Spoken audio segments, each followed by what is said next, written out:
Самая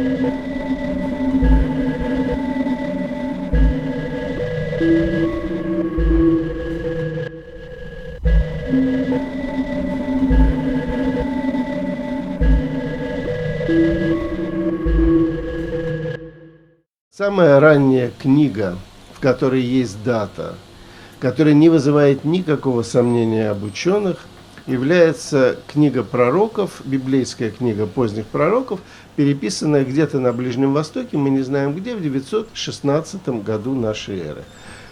Я вам с удовольствием покажу потом вот последний лист из этой книги, где есть колофон, то есть свидетельство писца, когда он ее переписал.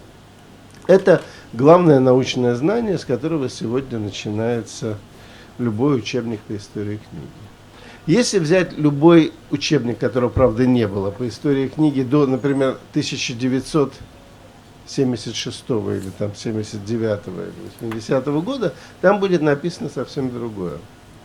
Там будет сказано, что самой древней рукописью, в которой есть косвенное свидетельство, косвенное о том, когда она была изготовлена, является рукопись тоже пророков, которая хранится, раньше это называлось Азиатский музей, сегодня это называется Институт восточных рукописей, или там раньше еще назывался Ленинградское отделение Института востоковедения, в котором я имею честь работать, которая хранится вот в Петербурге, сегодня это Институт восточных рукописей.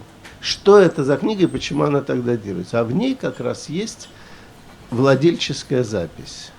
И на основании этой владельческой записи, то есть первого эксклибриса, который зафиксирован в еврейской литературе, эта книга и датировалась. Вот я этот лист вам специально показал. Здесь нет никакого колофона писца. Здесь зато есть замечательный совершенно текст. Его очень сложно сегодня прочесть. Я вот непосредственно 2 последние недели им занимался, но в принципе здесь сказано следующее, что я такой-то и такой-то, а зовут его, между прочим, Саид бен Эйбад, тоже такое непростое имя, значит, они Саид бен Эйбад получил вот эту большую, это большая книга, вот такая, получил вот эту рукопись поздних пророков, перечислено каких, Ихескеля, Ишаяху, там и 12 малых пророков, в наследство, когда мы делили имущество моего отца. Я и мои братья делили имущество моего отца, значит, после его, очевидно, ухода из жизни. И вот по дележу имущества, как часть семейных, значит, вот ценностей, мне досталась эта роскошная книга. Это, во-первых, говорит о том, что книга действительно была дорогой и вполне включалась в разделение имущества, но это нам и так понятно. Это большой пергаменный кодекс, весит много, переписан красиво и так далее. Дальше там написано, что я получил эту книгу с согласия моих братьев, у нас не было по этому поводу никакого ир-ура, никакого спора, все мы мирно решили, и книжку я эту получил. Очень симпатично. Милая запись, на самом деле нам ничего она не говорит. Здесь не написано ни когда он ее получил, да? Нигде это произошло. Ну, только что написано, что поскольку его зовут Саид, то мы можем сообразить, что это происходило, скажем, не в городе Майнце, а где-нибудь на Ближнем Востоке. Однако ниже там есть другая запись. Эта запись видна еще хуже. Но здесь сказано другое, более интересное. Значит, вот этот наш Саид получил эту книгу, а потом у него изменились денежные обстоятельства. И он примерно этим же языком говорит, что я, Саид бен Айбад, вот этот знаменитый кодекс, который включает пророков таких-то, таких-то, продаю при свидетелях, имена свидетелях, такому-то человеку, там какому-то Ицхаку, совершенно нам это не важно. Важно нам другое, что здесь стоит год. Шнат, и этот год хорошо виден, 4248. Если не дурить никому голову, а просто перевести на современное летосчисление, получается 847 год нашей эры. Значит, в 847 году нашей эры, по логике этих записей, он уже не только поимел эту книгу, да, а уже собирался ее продать. Вряд ли он это сделал в первый же день, как только он получил ее, правильно? Вряд ли папа ушел в мир иной прямо в тот день, когда книгу завершили переписывать. На основании этого исследователи делали вывод о том, что книги к моменту той даты, которая указана во владельческой записи, примерно должно быть хотя бы 50 лет. Да? Ну вот там, туда-сюда, примерно. Во всяком случае, она точно была изготовлена до 847 года нашей эры. Это абсолютно уникальное свидетельство. Никаких других косвенных свидетельств о том, что были такие древние книги, у нас не было. И на этом основании эту рукопись считали самой древней еврейской рукописью в мире, которую можно косвенно датировать. Я подчеркиваю, не прямую, там нет даты писца. Но это нормальная косвенная датировка, мы знаем, когда он ее продал. Так все и происходило. Так все происходило буквально до перестройки. И эту книгу выставляли почетным гостям, и все на ней было написано красиво по-английски, что вот это самое древнее. И об этом писали ученые, и очень уважаемые ученые, например, там Клавдия Борисовна Старкова, наш выдающийся филолог, историк книги, делала целый доклад по этой рукописи, ее исследовали, потому что она была такая древняя. Когда случилась перестройка, то открылись фонды Российской национальной библиотеки, о которых я рассказывал подробно, а сейчас рассказывать подробно не буду, но как самое короткое и сухое, что можно сказать, что там оказалось рукописей до XII века в 10 раз больше, чем во всех остальных библиотеках мира вместе взятых. Вот весь мир собрать, умножить на 10, и получится одна эта библиотека. И это собрание было достаточно тщательно и быстро изучено. Вот конкретно вот этот пласт и слой. И то, что вообще казалось даже на глазок как-то сомнительным, после вот этого серьезного изучения, анализа полиграфических, кодикологических и других данных, показалось невозможным. Эта рукопись никак не могла быть ни по каким данным рукописью начала IX века. Есть совершенно определенные звоночки, которые показывают, что раньше XI века так не писали. Что же произошло? А рукопись, между прочим, это находилась в Институте Востоковедения, как я уже сказал, коллекция которого не проходила через руки знаменитого фальсификатора еврейской истории и знаменитого фальсификатора еврейских рукописей Авраама Ферковича. Если бы она находилась в публичной библиотеке, у нас была целая лекция, я всем подробно рассказывал, как он задурил голову 4, а сегодня уже даже 8 поколениям людей, написав всякие приписки и изменив даты в рукописях, и повернув совершенно другим боком историю. Но это вроде как кошерная рукопись, она не его. Она попала в институт с коллекции Даниила Хвольсона. Даниил Хвольсон был известный академический ученый.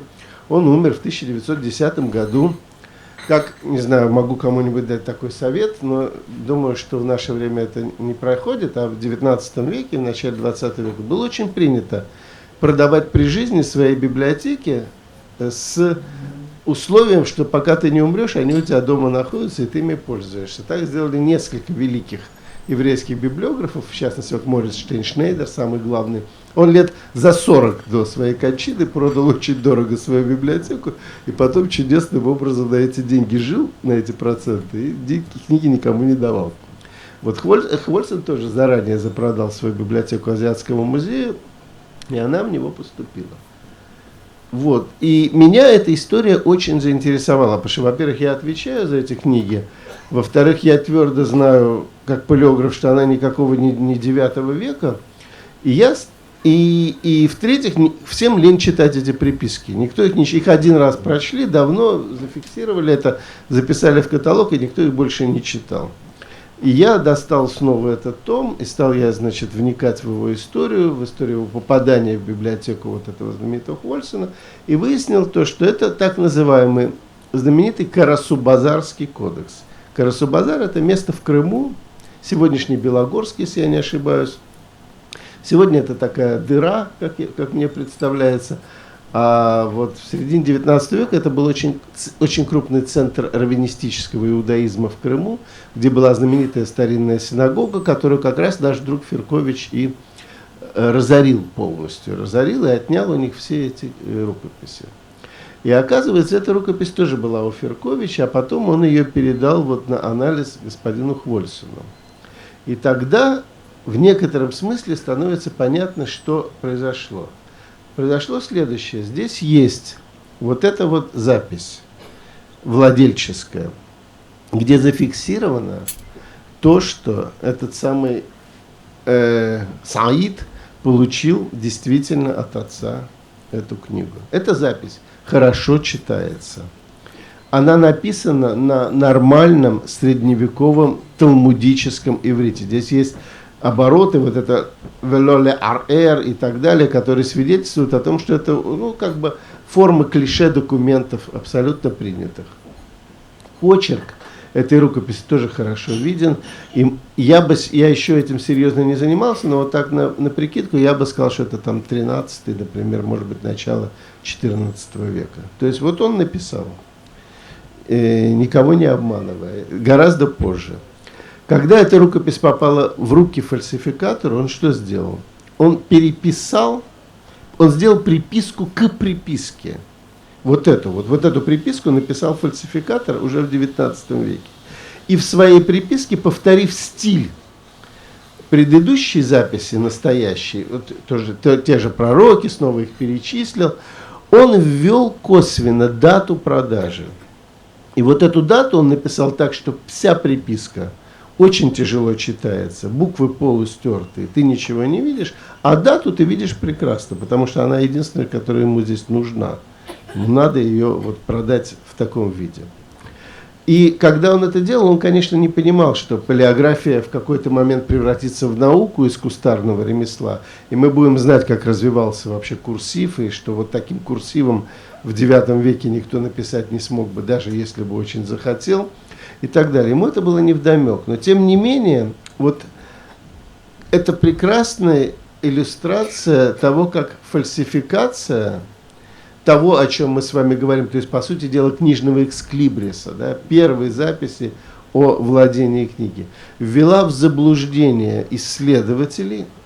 А это дело страшное, потому что не то, что нам интересно обязательно это 9-й, там, начало века или 11-й, а то, что сам этот текст изучали библеисты, изучали его массору, изучали его огласовку, изучали стиль, которым выписаны отдельные спорные места библейского текста, исходя из того, что это самый ранний экземпляр, который у нас есть. А это экземпляр совершенно не ранний, а достаточно стандартный, и такого времени экземпляров у нас очень много. Это вам пример того, как могут в истории работать такие безобидные вещи, как просто, условно говоря, вот средневековые эксклибрисы.